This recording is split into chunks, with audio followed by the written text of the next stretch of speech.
നമസ്കാരം. ഫാൻസ് ടോക്കിലേക്ക് ഏവർക്കും സ്വാഗതം. ഇന്ന് ഫാൻസ് ടോക്ക് അനുസ്മരിക്കുന്നത് മലയാള സിനിമയിലെ അതുല്യനായ ഒരു കലാകാരനെയാണ്. ചില നടന്മാരെ ആലോചിക്കുമ്പോൾ തന്നെ നമുക്കൊരു സന്തോഷം, ചുണ്ടിലൊരു പുഞ്ചിരി, മനസ്സിൽ ആഹ്ലാദം. അങ്ങനെയുള്ള നടന്മാർ അപൂർവമാണ് ശരിക്കും. എനിക്കങ്ങനെ തോന്നിയിട്ടുണ്ട്. പക്ഷേ പൂജപ്പുര രവി എന്ന നടനെക്കുറിച്ച് ആലോചിക്കുമ്പോൾ നമ്മുടെ മനസ്സിൽ അദ്ദേഹത്തോടുള്ള ആരാധന വന്നു നിറയും. കാരണം അദ്ദേഹം അതുല്യനായൊരു കലാകാരനായിരുന്നു. ഒരുപാട് സിനിമകളിൽ അദ്ദേഹം അഭിനയിച്ചിട്ടുണ്ട്. 800 സിനിമകൾ എന്നാണ് വിക്കിപീഡിയ പറയുന്നത്. 800 സിനിമയിൽ അഭിനയിച്ച ആ അതുല്യനായ കലാകാരനെയാണ് ഇന്ന് നാം ഓർക്കുന്നത്. അദ്ദേഹത്തിൻ്റെ പേര് എം രവീന്ദ്രൻ നായർ എന്നായിരുന്നു. 1936 ഒക്ടോബർ 28 അദ്ദേഹം ജനിച്ചത് തിരുവനന്തപുരത്തെ പൂജപ്പുരയിൽ. അദ്ദേഹത്തിൻ്റെ അച്ഛൻ മാധവൻ പിള്ള സർക്കാർ ഉദ്യോഗസ്ഥനായിരുന്നു. അദ്ദേഹം അമ്മ ഭവാനി അമ്മ. റേഡിയോ നാടകങ്ങളിൽ അഭിനയിച്ചുകൊണ്ടാണ് പൂജപ്പുര രവി എന്ന നടൻ തൻ്റെ അഭിനയ ജീവിതം ആരംഭിക്കുന്നത്.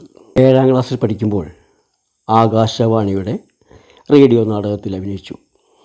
അദ്ദേഹം പിന്നീട് ആകാശവാണിയുടെ ബാലലോകം നാടകങ്ങളിൽ സജീവ ശബ്ദ സാന്നിധ്യമായി.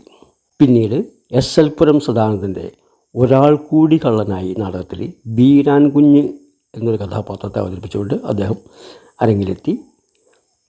പിന്നീട് 1962 വേലുത്തമ്പി ദളവ എന്ന സിനിമയിലാണ് അദ്ദേഹം ആദ്യമായിട്ട് അഭിനയിക്കുന്നത്. അതിനുശേഷം കുറച്ച് സിനിമകളിലൊക്കെ അഭിനയിച്ചെങ്കിലും വേണ്ടത്ര അവസരങ്ങളില്ലാത്തത് മൂലം അദ്ദേഹം നാട്ടിലേക്ക് തിരിച്ചു വരുന്നു. പിന്നീട് ജഗതി എൻ കെ ആചാര്യയുടെ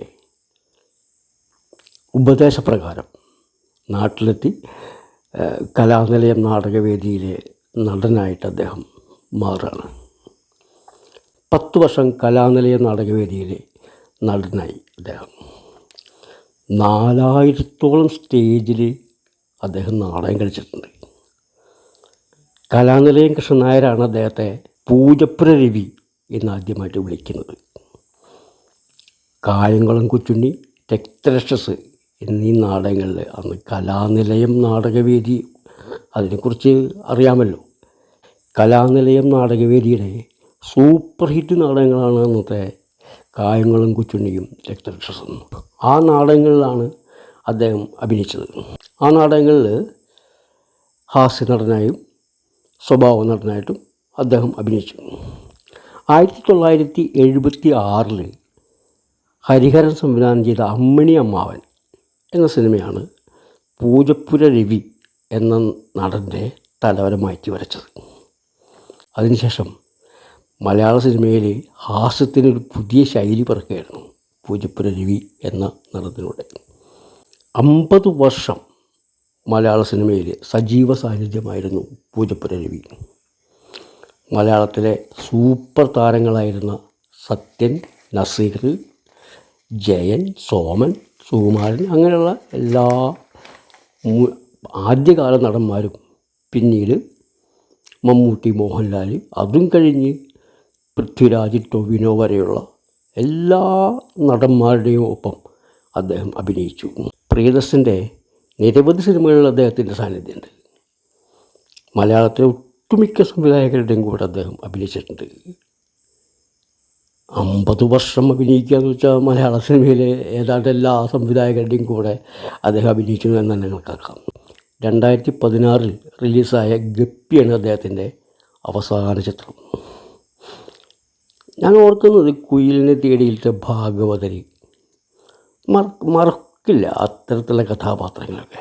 അവ പാട്ടുപാടിയിട്ട് മാസ്റ്റർ ഗു എന്ന നടനോടൊപ്പം ഒരു പാട്ടൊക്കെ പാടുന്ന രംഗമൊക്കെ ഉണ്ടതിൽ മറക്കില്ല അതൊന്നും.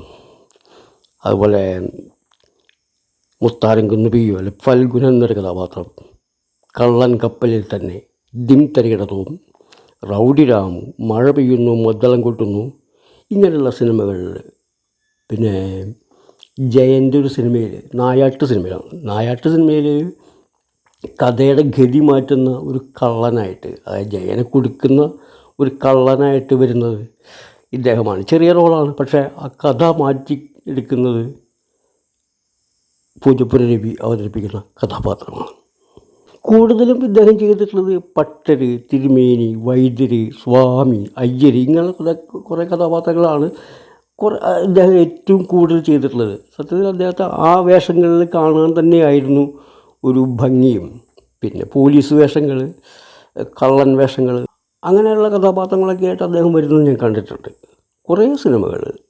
പിന്നെ സിനിമയിലൊക്കെ അല്പം അവസരങ്ങൾ കുറഞ്ഞപ്പോൾ അദ്ദേഹം ഏഷ്യാനെറ്റിൻ്റെ, സൂര്യ ടി വിയിലെ ടെലിവിഷൻ സീരിയലുകളിൽ അന്നത്തെ സൂപ്പർ ഹിറ്റുകൾ, മറ്റേ കടമറ്റത്ത് കത്തനാർ, സ്വാമി അയ്യപ്പൻ, അങ്ങനെയുള്ള സീരിയലുകളിലൊക്കെ അദ്ദേഹം വേഷമിടുന്നത് കണ്ടിട്ടുണ്ട്. സന്തോഷമാണ് അദ്ദേഹത്തെക്കുറിച്ച് ആലോചിക്കുന്നത്. ഈ കലാകാരന്മാരുടെ ഒരു ഭാഗ്യമാണല്ലോ അവർ. നമ്മെ വിട്ടുപോയാലും നമ്മളുടെ മുന്നിൽ ഇപ്പോഴും അവർ സജീവ സാന്നിധ്യമായിട്ടുണ്ടല്ലോ. അവരുടെ ശബ്ദവും അവരുടെ ചലനങ്ങളും അവരുടെ ചിരിയും എല്ലാം നമ്മുടെ മുന്നിൽ അവർ കാഴ്ചവെച്ചുകൊണ്ടിരിക്കുകയാണ് ഇപ്പോഴും. അദ്ദേഹം അഭിനയിച്ച ചില സിനിമകളൊക്കെ എടുത്ത് കാണുമ്പോൾ അദ്ദേഹത്തിങ്ങനെ നോക്കിയിരിക്കാൻ തോന്നും. കാരണം അദ്ദേഹം ചെയ്യുന്നത്, അദ്ദേഹത്തിൻ്റെ അഭിനയ ശൈലി അത് വളരെ ഇഷ്ടമായിരുന്നു നമുക്കൊക്കെ.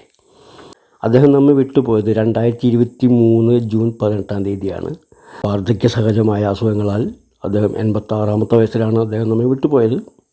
അദ്ദേഹത്തിൻ്റെ അനശ്വരമായ ഓർമ്മകൾക്ക് മുന്നിൽ ആദരാഞ്ജലികൾ അർപ്പിച്ചുകൊണ്ട് ഫാൻസ് ടോക്ക് മലയാളം. ഈ എപ്പിസോഡ് നിങ്ങൾക്ക് ഇഷ്ടമായെങ്കിൽ സബ്സ്ക്രൈബ് ചെയ്യണം, ഷെയർ ചെയ്യണം. നന്ദി, നമസ്കാരം.